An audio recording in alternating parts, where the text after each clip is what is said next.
verdadero Dios. Muy buenos días. Es un agrado poder saludarles en esta mañana y junto con ustedes poder estudiar en esta mañana un capítulo más del Reavivados por su palabra. Hoy estudiaremos el capítulo 17 del libro de Isaías. Y antes de abrir la palabra de Dios, quiero invitarle para que pueda inclinar su rostro y juntos podamos hacer una oración. Eterno Padre, Señor, muchas gracias te damos en esta hora, porque nos permites poder abrir tu palabra una vez más. Señor, en esta hora, al analizar este capítulo, queremos rogar que tu Santo Espíritu esté en medio de nosotros, Señor, allí donde cada uno de mis hermanos se encuentra. Acompáñale, por favor. Acompáñanos al analizar tu palabra y a la vez también poder, Señor, tomar decisiones prácticas por ti en este día. Todas estas cosas las pedimos humildemente en el nombre de Jesús. Amén. Quiero invitarle a abrir su Biblia allí en Isaías capítulo 17. Este capítulo del libro de Isaías es un capítulo que presenta una profecía en contra de Damasco y en contra de Israel. Desde el versículo 1 hasta el versículo 14 podemos ver esta profecía. Los capítulos anteriores, desde el capítulo 13 en adelante, se presentan profecías contra otros pueblos y otras naciones. Babilonia entre ellos, hacia adelante. Y posterior al capítulo 17 también vemos una serie de profecías en contra de otros pueblos y naciones. Sin embargo, en esta ocasión vamos a analizar el capítulo 17. Yo voy a leer los primeros 3 versículos y luego vamos a ir analizando versículo por versículo para poder comprender un poco más este capítulo. Dice entonces la palabra de Dios en Isaías 17, versículo 1. Profecía sobre Damasco. He aquí que Damasco dejará de ser ciudad y será montón de ruinas. Las ciudades de Aroer están desamparadas, en majadas se convertirán. Dormirán allí y no habrá quien los espante. Y cesará el socorro de Efraín y el reino de Damasco. Y lo que quede de Siria será como la gloria de los hijos de Israel, dice Jehová de los ejércitos. Quiero contarles un poco el contexto dentro del cual se está entregando esta profecía. Esta es una profecía donde Siria e Israel en alianza se habían puesto de acuerdo para atacar a Judá. El rey de Judá era el rey Acaz. Y allí, cierto, habían planes malévolos, planes terribles de Israel y de Damasco, de los sirios, cierto, para ir en contra de Judá y tomar sus territorios y anexarlo a ellos. Isaías capítulo 7, versículo 6, capítulos antes del que nosotros estamos leyendo, dice que el plan de ellos en contra de Judá era de ir hasta ese lugar, aterrorizarlos y repartir Judá entre ellos. Y poner a un rey en ese lugar que, cierto, allí se cree que podría ser un rey sirio. Eran planes que eran completamente en contra de Dios mismo. Porque cuando alguien se opone a un hijo de Dios, en otras palabras, se opone también a Dios mismo. Por lo tanto, Dios no iba a permitir que Israel y Damasco o Israel y Siria hicieran esto en contra de Judá. Por lo tanto, Dios cuidaría de Judá en todo momento. Aunque ellos querían sacar al rey Acaz allí del trono y colocar a otro rey, cierto, Dios protegería de Judá. Acaz no era un buen rey, era un rey impío, era un rey que no hacía la voluntad de Dios, pero aún a pesar de eso, Dios cuidaría y no permitiría que Judá fuera destruida. Es interesante también que la casa de David no podía caer. El plan de Siria, cierto, y de Israel era un plan que no podía tener éxito porque se estaba oponiendo directamente a los planes que Dios tenía para con Judá. Es importante tener en cuenta también que de Judá Luego vendría entonces el Mesías más adelante. Por lo tanto, Dios cuidaría sí o sí a Judá. Yo quiero que ustedes me acompañen allí al versículo 4 en adelante y podamos entonces comenzar a analizar estos versículos. El capítulo 17, versículo 4 dice: en aquel tiempo la gloria de Jacob se atenuará. Cuando habla de Jacob está hablando de Israel, es otra referencia a Israel. Y dice entonces que la gloria de Jacob se atenuará y se enflaquecerá la grosura de su carne. Versículo 5. Y será como cuando el segador recoge la mies. Aquí el versículo 5, el profeta utiliza la imagen de un segador. Y lo que está tratando de decir es que Siria e Israel serían segados, ¿cierto? Así como se recoge las espigas. El versículo 6 dice: y quedarán en él rebuscos, como cuando sacuden el olivo, 2 o 3 frutos en la punta de la rama, 4 o 5 en sus ramas más fructíferas, dice Jehová, Dios de Israel. Es interesante que ante toda la idolatría de Israel, ante los planes terribles de Siria también en contra de Judá, allí había un grupo fiel de hijos de Dios. Dios siempre tiene hijos fieles. Aunque la gran mayoría estaba inmersa en la idolatría, Dios tiene un grupo de hijos fieles. Lo tenía en ese momento y yo tengo toda la seguridad, ¿cierto? Y la Escritura lo dice así, de que Dios tendrá un grupo de hijos fieles hasta el final. Es interesante poder nosotros pertenecer a ese grupo de hijos fieles a Dios a pesar de cualquier circunstancia. Por eso es que aquí dice que serían muy pocos los frutos que quedarían en este ataque que Asiria haría en contra de Israel. Israel estaba inmerso en la idolatría.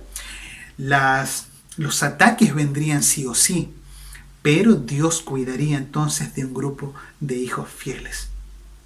Dice el versículo 7, en aquel día, en el día de la angustia, en el día de la invasión, mirará el hombre a su hacedor, mirará aquel hombre que es sincero, que busca a Dios de todo corazón y que ha puesto su vida en las manos de Dios. Ese hombre será el que mirará a su hacedor, se acordará de su hacedor y sus ojos contemplarán al Santo de Israel. Aquel hombre, ¿cierto? Aquellas personas fieles levantarían entonces sus ojos para mirar, ¿cierto?, a su hacedor, el cual sin duda alguna los protegería ante esta situación. El versículo 8 dice: y no mirará a los altares que hicieron sus manos, ni mirará a lo que hicieron sus dedos, ni a los símbolos de acera, ni a las imágenes del sol. Los paganos, ellos buscaban ayuda en sus dioses paganos, en dioses que ellos mismos habían hecho con sus propias manos y con sus propios dedos. Sin embargo, como bien yo decía hace un momento, aquel que era sincero con todo su corazón y confiaba en el poder de Dios, no buscaría protección en esos dioses paganos, sino que buscaría plena protección en el Dios creador de todas las cosas. La última parte del versículo 9 dice que habría gran desolación. El versículo 10 dice: porque te olvidaste del Dios de tu salvación y no te acordaste de la roca de tu refugio. Yo quiero preguntarle en esta mañana, ¿será que usted se ha olvidado del Dios de su salvación? ¿Dónde está usted colocando su vida? ¿Cuál es su refugio? Aquí la Biblia dice que nuestro refugio cada día, ¿cierto?, es Dios, porque Él es la roca de nuestra salvación. Él es la roca de nuestro refugio. Por lo tanto, yo quiero invitarle a usted para que usted pueda buscar a Dios de todo corazón. La palabra de Dios dice que cada día la misericordia de Dios se renueva. Y si por algún motivo usted se ha olvidado del Dios de su salvación y no se ha acordado de la roca de su refugio, entonces hoy es una nueva oportunidad. Dice la última parte del versículo 10, por tanto, sembrarás plantas hermosas y plantarás sarmiento extraño. Claramente lo que nosotros sembramos, eso es lo que vamos a cosechar.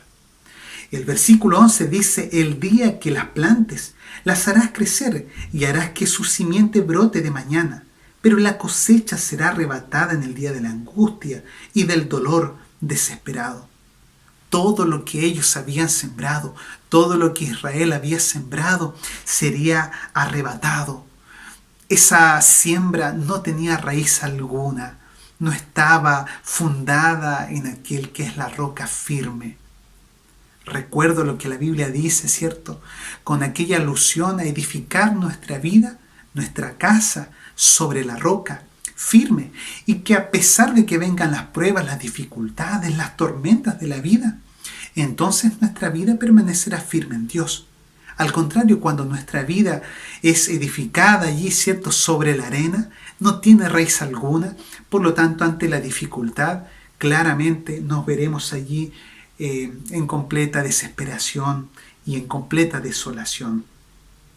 El versículo 12 y el versículo 13 tienen algunas frases bien interesantes que dicen lo siguiente: muchos pueblos que harán ruido como estruendos de mar, como bramido de muchas aguas, harán estrépito de ruido de muchas aguas. Dios los reprenderá y huirán lejos.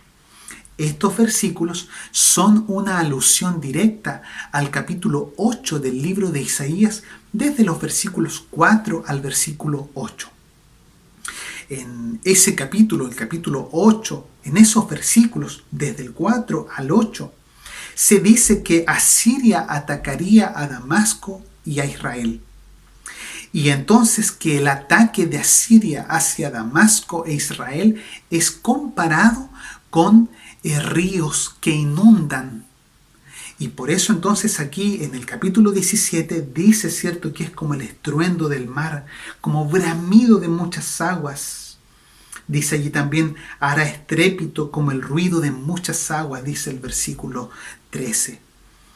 Pero la última parte del versículo 13 dice, pero Dios los reprenderá y huirán lejos, huirán lejos. Ese ataque de parte de Asiria hacia Siria y hacia Israel fue un ataque que también llegó hasta Judá. También llegó hasta Judá. Sin embargo, Dios cuidó de Judá. Dios cuidó de Judá.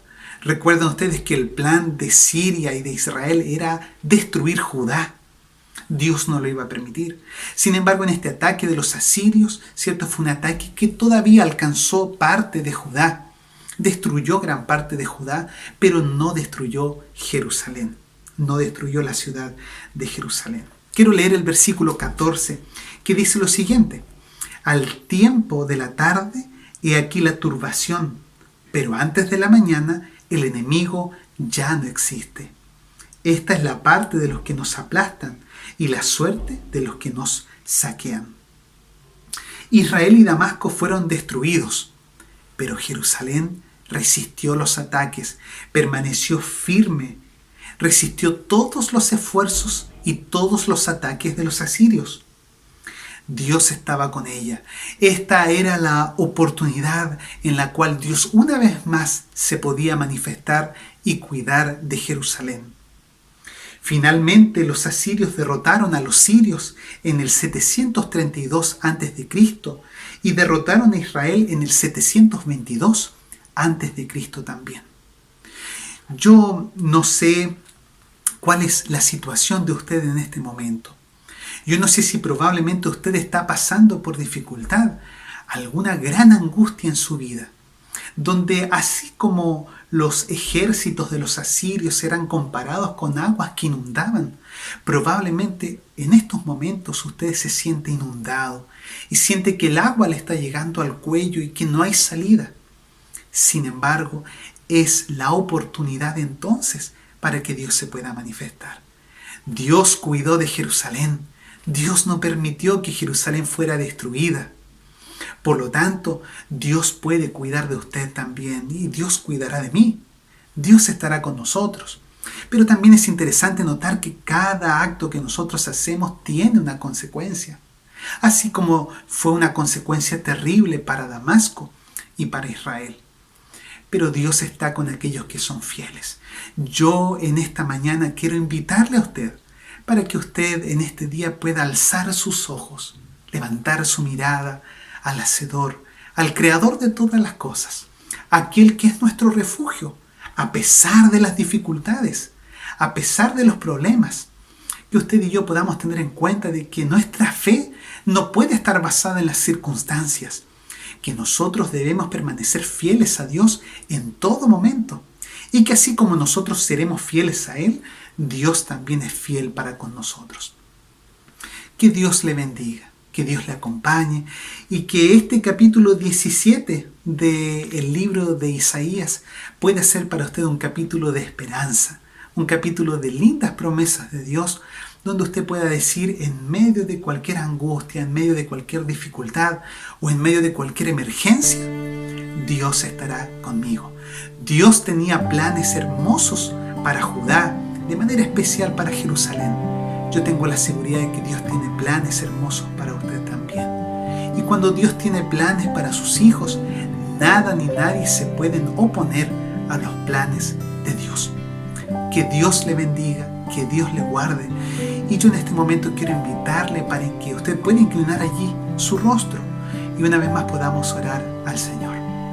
Eterno Padre, Señor, te damos las gracias porque en todo momento sabemos de que tú cuidas de cada uno de nosotros, que tu mano poderosa dirige nuestra vida. Ayúdanos, Señor, para que en medio de cualquier dificultad, en medio de cualquier angustia, nosotros podamos alzar nuestros ojos, levantar nuestra mirada a ti, Señor, a nuestro Creador, aquel que sustenta nuestra vida cada día, y que podamos tener la seguridad de que, Señor, tú nos animas, nos fortaleces y nos ayudas para nosotros poder permanecer firmes en ti, Señor.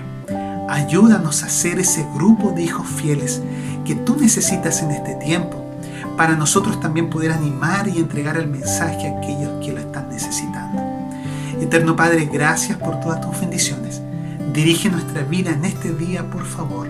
Te lo pido en el nombre de Jesús. Amén.